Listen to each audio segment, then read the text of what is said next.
बोलो गणेश भगवान की जय, गौरी शंकर भगवान की जय। ओम नमः शिवाय। शिव भक्तों, आज हम श्री शिव पुराण की विदेश्वर संहिता, जो कि इसकी पहली संहिता है, उसमें अगला अध्याय पढ़ेंगे। उस अध्याय में है महेश्वर का ब्रह्मा और विष्णु को अपने निष्कल और सकल स्वरूप का परिचय देते हुए लिंग पूजन का महत्व बताना। नंदिकेश्वर कहते हैं, तदनंतर वे दोनों ब्रह्मा और विष्णु भगवान शंकर को प्रणाम करके दोनों हाथ जोड़ उनके दाएं बाएं भाग में चुपचाप खड़े हो गए।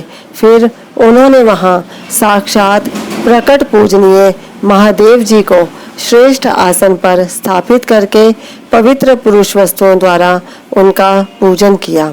दीर्घकाल तक अविकृत भाव से सुस्थिर रहने वाली वस्तुओं को पुरुष वस्तु कहते हैं और अल्पकाल तक ही टिकने वाली क्षणभंगुर वस्तुएं प्राकृत वस्तु कहलाती हैं।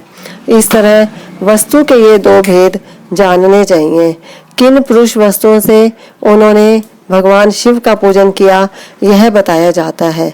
हार, नूपुर, केयूर, किरीट, मणिमय कुंडल, यज्ञोपवीत, उत्तरीय वस्त्र, पुष्पमाला, रेशमी वस्त्र, हार, मुद्रिका, पुष्प, तांबूल, कपूर, चंदन एवं अगुरु का अनुलेप, धूप, दीप, श्वेत छत्र, व्यजन, ध्वजा, चंवर तथा अन्य दिव्य उपहारों द्वारा जिनका वैभव वाणी और मन की पहुंच से परे था, जो केवल पशुपति परमात्मा के ही योग्य थे और जिन्हें पशु बद्ध जीव कदापि नहीं पा सकते थे, उन दोनों ने अपने स्वामी महेश्वर का पूजन किया। सबसे पहले वहां ब्रह्मा और विष्णु ने भगवान शंकर की पूजा की। इससे प्रसन्न हो भक्ति पूर्वक भगवान शिव ने वहां नम्र भाव से खड़े हुए उन दोनों देवताओं से मुस्कुराकर कहा। महेश्वर बोले, पुत्रों, आज का दिन एक महान दिन है। इसमें तुम्हारे द्वारा जो आज मेरी पूजा हुई है, इससे मैं तुम लोगों पर बहुत प्रसन्न हूँ। इसी कारण यह दिन परम पवित्र और महान से महान होगा। आज की यह तिथि शिवरात्रि के नाम से विख्यात होकर मेरे लिए परम प्रिय होगी।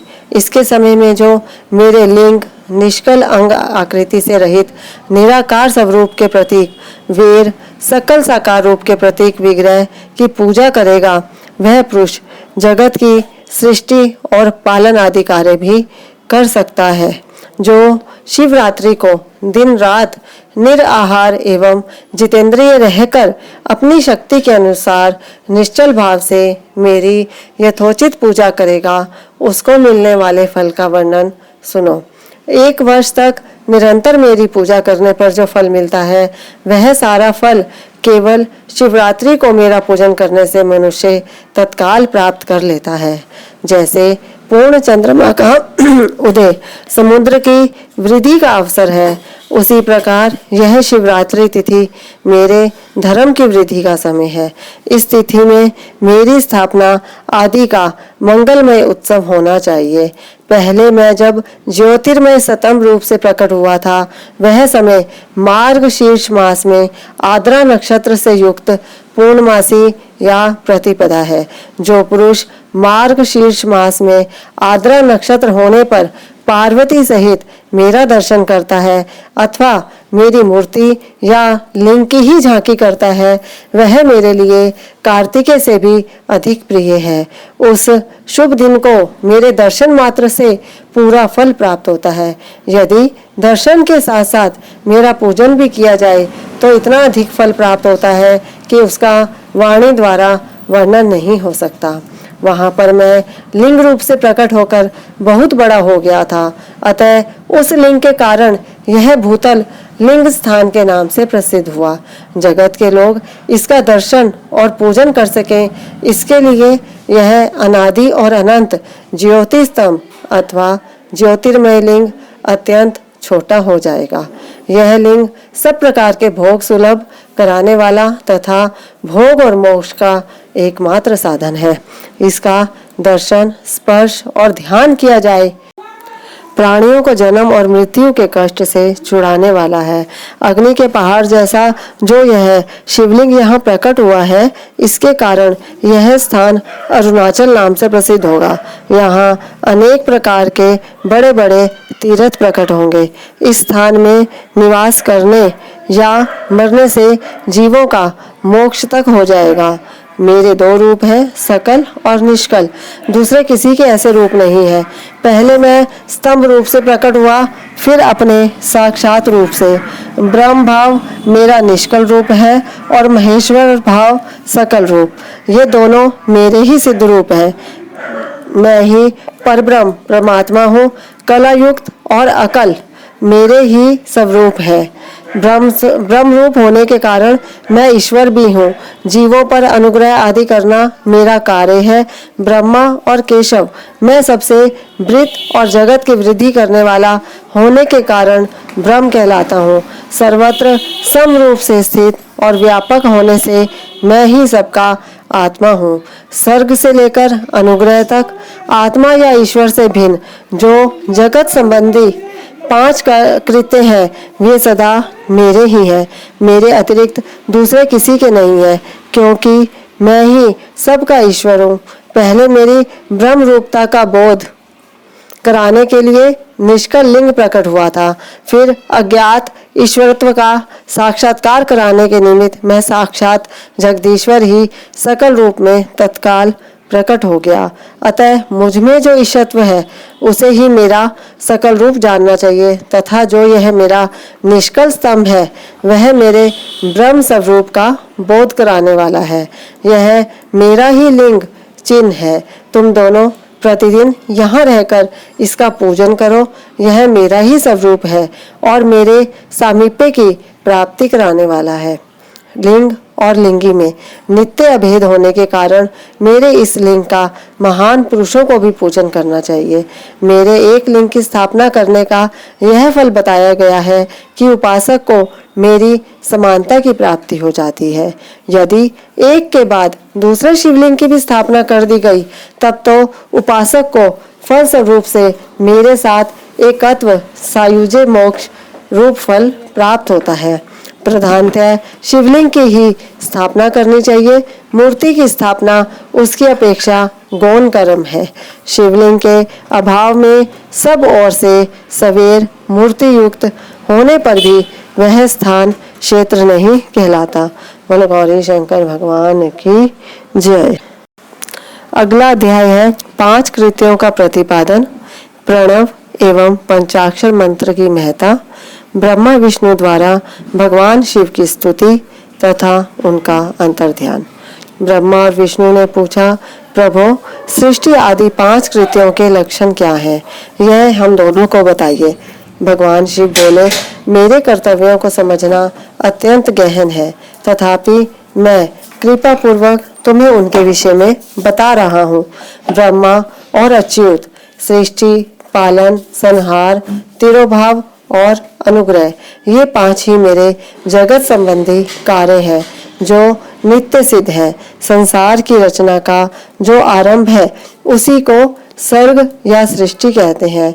मुझसे पालित होकर सृष्टि का सुस्थिर रूप से रहना ही उसकी स्थिति है। उसका विनाश ही संहार है। प्राणों के उत्क्रमण को तिरोभाव कहते हैं। इन सब से छुटकारा मिल जाना ही मेरा अनुग्रह है। इस प्रकार मेरे 5 कृत्य हैं। सृष्टि आदि जो 4 कृत्य हैं वे संसार का विस्तार करने वाले हैं। 5वां कृत्य अनुग्रह मोक्ष का हेतु है। वह सदा मुझ में ही अचल भाव से स्थिर रहता है। मेरे भक्तजन इन 5 कृत्यों को 5 भूतों में देखते हैं।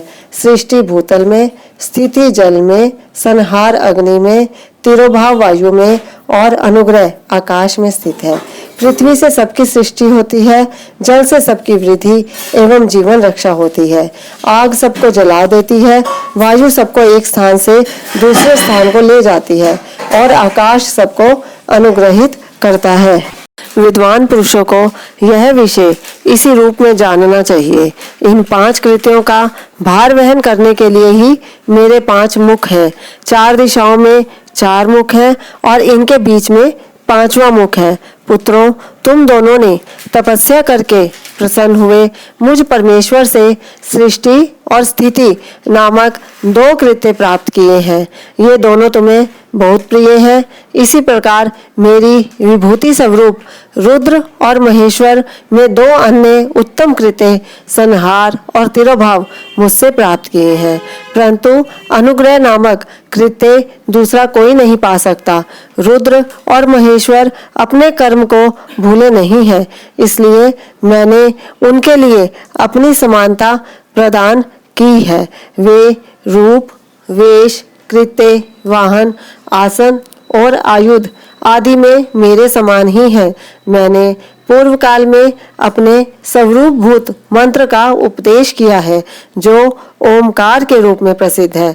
वह महामंगलकारी मंत्र है। सबसे पहले मेरे मुख से ओमकार ओम प्रकट हुआ, जो मेरे स्वरूप का बोध कराने वाला है। ओमकार वाचक है और मैं वाच्य हूँ। यह मंत्र मेरा स्वरूप ही है। प्रतिदिन ओमकार का निरंतर स्मरण करने से मेरा ही सदा स्मरण होता है। मेरे उत्तरवर्ती मुख से अकार का, पश्चिम मुख से उकार का, दक्षिण मुख से मकार का, पूर्ववर्ती मुख से बिंदु का तथा मध्यवर्ती मुख से नाद का प्राकट्य हुआ। इस प्रकार 5 अवयवों से युक्त ओमकार का विस्तार हुआ है। इन सभी अवयवों से एकीभूत होकर वह प्रणव ओम नामक एक अक्षर हो गया।